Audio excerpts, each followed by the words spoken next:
So, you think you're living in some stable, solid country. Buddy, let me break it to you gently. We're all just passengers on a cruise ship that's slowly taking on water, and the captain is nowhere to be found. The government is so deep in debt it's spending $870 billion a year just on the interest payments. Yeah, that's more than the entire military budget, Medicare, or, actually teaching kids things. Over 50 million Americans are playing that fun monthly game of groceries or rent. And get this, 1 in 6 adults is just straight up skipping meals, just so they can keep the Wi-Fi on. Crime's on the rise, people are bailing on big cities, and nobody trusts the government anymore. Like, trust is at an all-time low of 16%. Your phone battery has more trust than that. And while you're grinding away, living paycheck to paycheck, Wall Street just casually made $210 billion in profit last quarter. The best part, they made it by betting on our collective failure. This isn't some future warning, man. This is the current reality. The whole collapse thing isn't coming soon. It's already here. We're just in season 1. Let's talk about the people you never see in the news, the ones who look totally fine but are secretly living off food banks, drowning in silent debt, and just pretending they didn't need that dentist appointment anyway. This isn't just being poor, dude. It's like a stealth mode poverty, and it's blowing up. More than 50 million Americans are in this weird limbo. They call it ALICE, which stands for Asset Limited. Income constrained, employed. Basically, you have a full-time job, but you're stuck in financial purgatory. You make too much for help, you're not unemployed, but you can't afford a single thing to go wrong, like your car breaking down or your kid getting sick without your whole world falling apart. According to the United Way, 61% of us couldn't cover a $1,000 emergency without going into more debt. $1,000. That's it. We're talking about teachers, nurses, the people who own the local coffee shop, the supposed backbone of America that's currently crumbling into dust. And it doesn't even show up in the official stats because they technically make just enough to be considered not poor. They're ghosts in the spreadsheet, but you see them everywhere in real life. Personal bankruptcies shot up 18% this past year, and getting sick is still the #1 reason people go broke, despite all the talk about reform. And here's the real kicker. These are the people who get taxed the most. Seriously. Between sales, tax, property tax, insurance, and inflation, just eating everything, they lose a way bigger chunk of their income than the top 1%.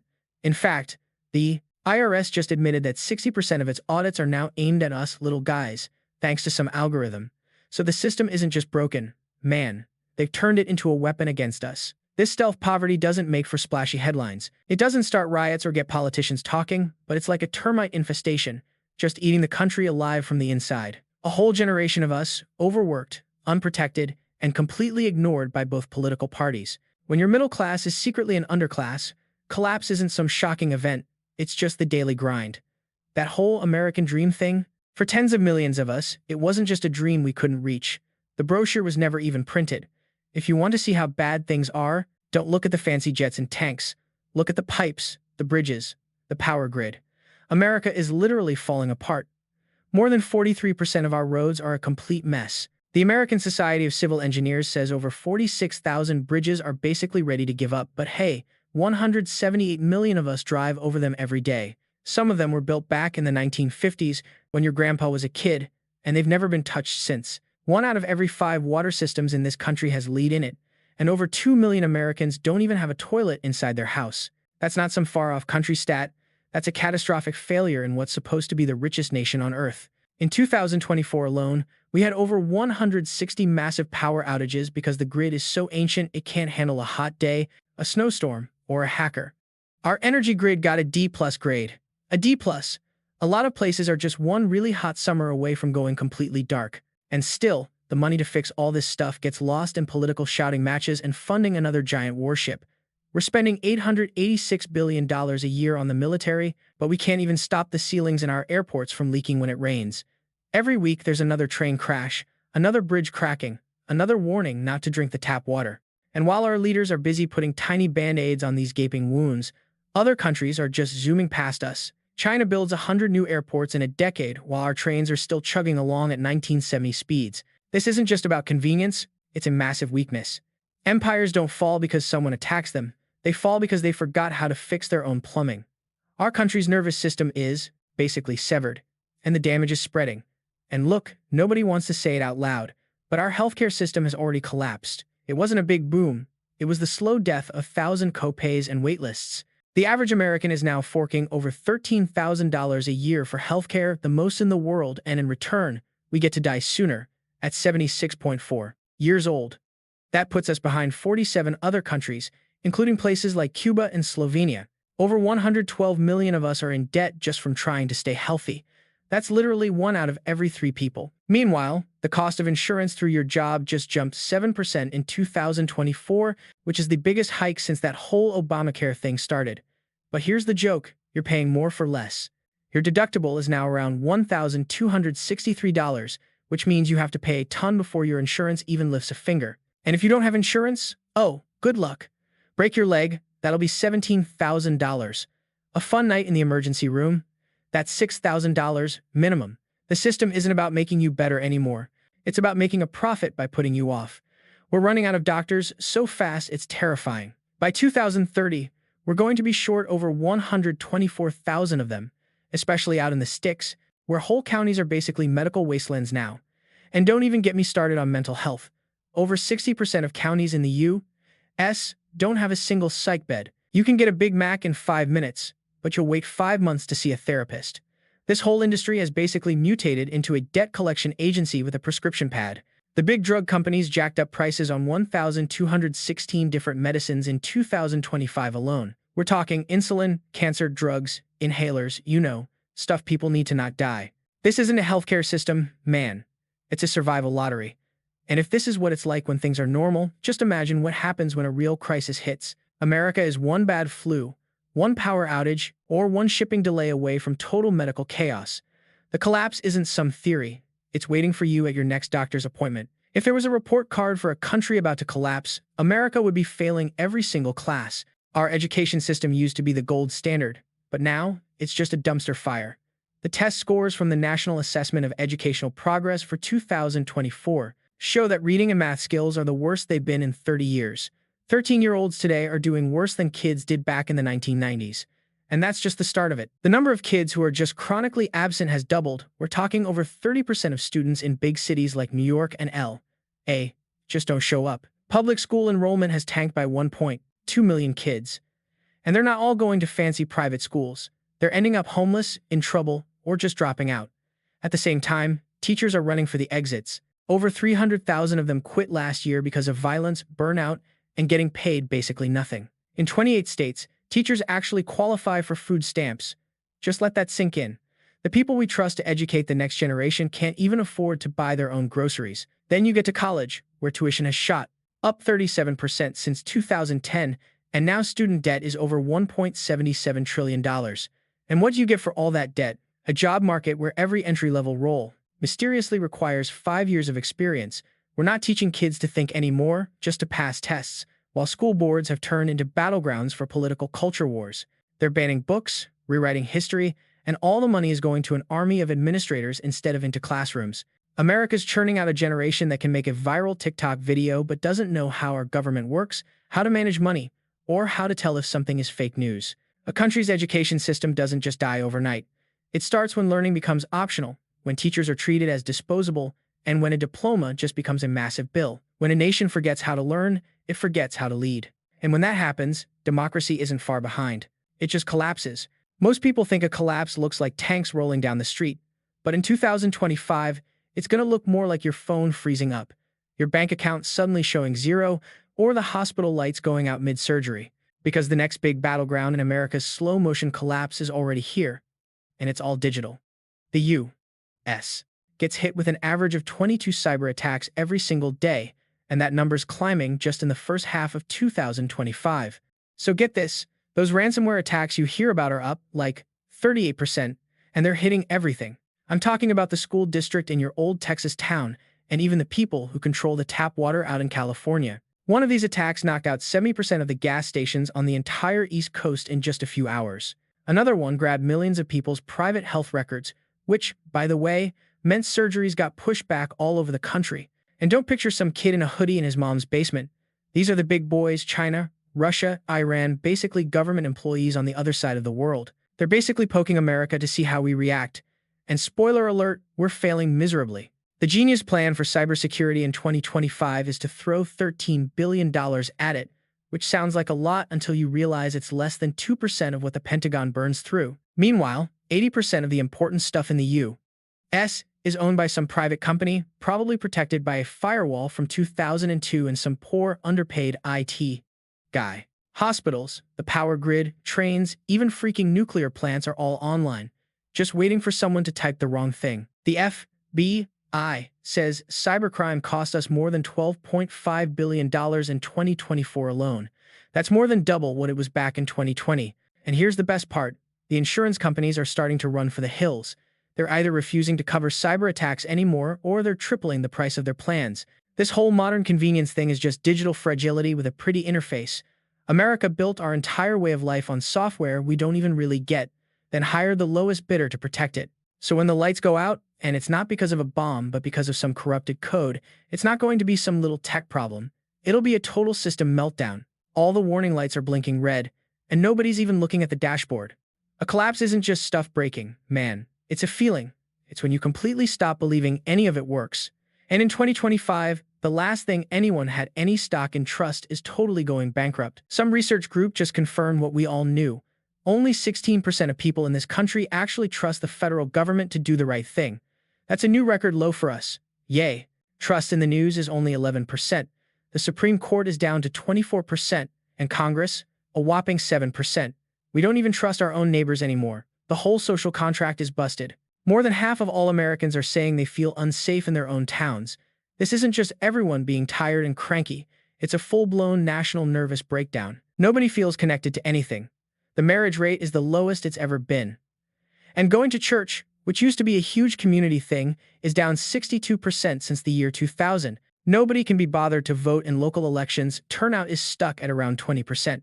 But you know what's booming? Gun sales. We've got over 400 million guns now, which is more guns than people. We're not just arming ourselves against some bad guy. We're arming ourselves against each other. It's gotten so bad, the U.S. Surgeon General officially called loneliness a public health crisis, affecting 58% of adults. Depression and anxiety are the new national pastime, and suicide rates are at an all-time high. 1 in every 3 teenage girls has seriously thought about suicide. And honestly, why wouldn't they? We're handing them a country that has totally given up on itself. There's no future. No real leadership, no unity. All you've got are screens to stare at, pills to take the edge off, and this weird obsession with doomsday prepping. Even the idea of a stable family, the last safety net, is tearing apart. The divorce rate is climbing, nobody's having kids, and you've got millions of grandparents raising their grandkids because the parents couldn't afford to stick around. A country doesn't die when the stock market dips. It dies when its own people stop believing it can ever get better. Trust is the foundation, man, and in America, that foundation is already a pile of dust. What's left is just paranoia, being miserable, and that quiet feeling you get when you realize nobody believes in anything anymore. If you want to see how an empire really dies, don't look at its military. Look at its money. The dollar used to be everything. It meant power. It meant the whole world had to listen. Now, that power is just evaporating in real time, and most people here don't even see it happening. Back in 2001, the US dollar made up 71% of all the money other countries held in reserve. In 2025, that's down to just 54%, and it's still dropping. There's this new club of countries, BRICS plus Brazil, Russia, India, China, and a bunch of others like Saudi Arabia and Egypt, and they're all starting to trade huge things like oil and tech without using our dollar at all. Over 40 other countries want to join their club. Even the big global finance guys are sending out memos basically saying the world's money system is fracturing, which is just code for the dollar is getting kicked off the throne. And here's where it really gets bad. Almost 90% of all global trade used to be done in dollars. This year, China settled over half of its own trade in its own currency. Russia is doing all its oil deals without touching the dollar. And U.S. Treasury bonds, the things that were once the safest investment in the world, are being dumped like toxic waste. Japan, China, and Saudi Arabia have unloaded a combined $400 billion worth in just 18 months. And can you blame them? America is sitting on $37.7 trillion of debt. That's a number so big, it's meaningless. The government is just printing money to stay afloat and borrowing money just to exist. This is what a slow-motion default looks like. And all that inflation we feel here, it gets baked into every dollar we send overseas. When our dollar gets weaker, it weakens every country that holds it. That's why they're all bailing.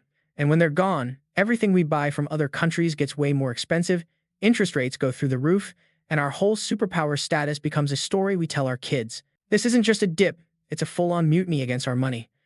And once the world loses faith in the dollar, that's it. There's no coming back. The collapse is locked in. A country really falls apart when the law becomes just a show, and right now, America's courtrooms are basically just chaotic reality TV. In 2025, law and order has nothing to do with justice. It's all about politics and who has more power. Violent crime is spiking in major cities, no matter what the official Happy Talk stats say. Murders in D.C. are up 35% from last year. Carjackings in Chicago have tripled since 2019, and those mass shoplifting sprees you see online cost stores $112 billion last year. But the real collapse is in what's times not times happening. Across the country, prosecutors are just dropping cases for major crimes. In Los Angeles, 70% of theft cases just get thrown out. In Portland, they've gotten rid of entire police units because they're broke and can't find anyone who wants to be a cop. And in San Francisco, they don't even bother to charge over 40% of the people arrested for felony drug crimes.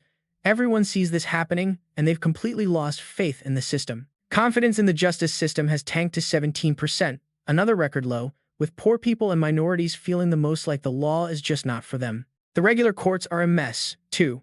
Eviction cases are insane since the pandemic help ended, with 7.6 million renters behind on rent. But the courts are so backed up, justice either takes forever or goes to the highest bidder. So now rich people just use private judges, where the big company wins 97% of the time. Meanwhile, the prison business is quietly booming. We have 2.1 million people locked up, a lot of them in for-profit prisons that have to meet quotas. We've got 4% of the world's population but 20% of its prisoners. This isn't law anymore, it's just managed decay. And when people stop believing in justice, they stop following the rules. From the rich in their gated communities to people in abandoned neighborhoods, America is splitting in two. You have the people who get prosecuted and the people who can't be touched. And when the law breaks down like this, you don't get reform. You get revenge. You can't collapse a country that's already this broken. America, in 2025, isn't one big happy family. It's 50 different social media bubbles that all seem to hate each other. This whole red versus blue thing has turned into something much uglier. It's like a cold civil war. A survey this year found that 67% of Americans think the country is on the edge of a real civil conflict. Not just arguing, not just a broken government, but actual violence. And it doesn't feel like some crazy idea anymore. So, picture this. The states and the feds are like divorced parents who absolutely despise each other, fighting over everything from who gets to make us get shots to, like, border control.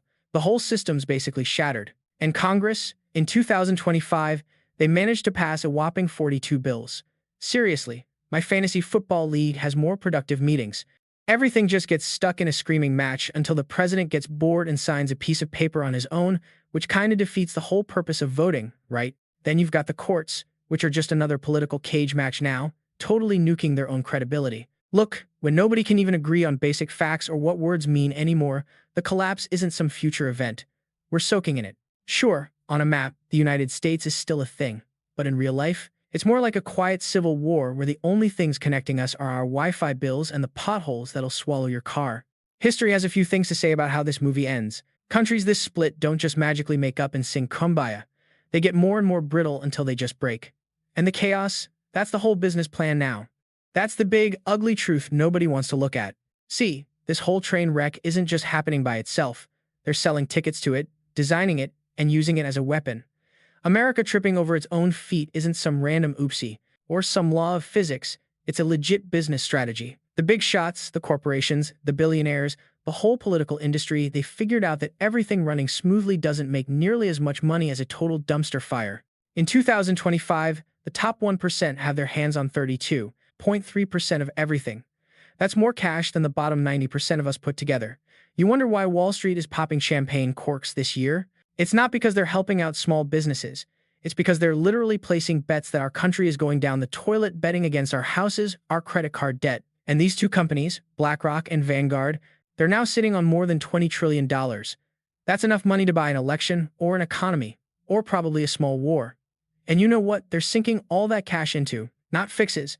They're investing in things running out. They're buying up all the farms while a head of lettuce costs as much as a movie ticket, grabbing all the water rights while the world dries up, and hoarding all the tech stuff while we're all busy yelling at each other about gas prices and which social media app is evil this week. Meanwhile, every politician is using the chaos as their personal ATM, selling fear to get you to send them money and get them on TV. The whole mess is scripted. Man, the outrage you see is all an act, and every disaster is just another sales pitch. These private equity sharks now own hospitals, nursing homes, and even the 911 call centers. Yeah, Staying alive is literally a subscription service now. So nobody's trying to stop the collapse anymore. It's a product to be owned and sold. And while people like us are drowning in student loans and watching our towns fall apart, the guys who designed this whole demolition are just getting richer. People call it late-stage capitalism, but that's not it. This is post-collapse capitalism. It's an economy that runs on pure chaos, where breaking things pays way better than building them. The system isn't broken, it's working perfectly. And if all of us stuck inside don't wise up fast, the next level of this game isn't a comeback. It's just a permanent nosedive, where they sell the wreckage for parts. Think of it as America, consumed. This isn't some edgy documentary you're doom-scrolling. This is your future being sold off piece by piece while you watch. All that stuff you were told to trust, like your money, the law, our leaders, the idea of being safe, it's not just failing. It's being deliberately taken apart by the very same groups that were supposed to be holding it all together. This isn't just a bunch of idiots messing up. This is a controlled demolition. And here's the secret no one wants to admit: nobody is coming to the rescue. Not some new president in the next election, not some genius at the Federal Reserve, and definitely not another little stimulus check. Because this whole collapse thing isn't a single event. It's a long, slow process. And my dude, we are deep in it. The only real question now is how long you're going to keep pretending this is all normal. Because the longer we all play make-believe, the more it's going to suck when reality finally kicks the door down.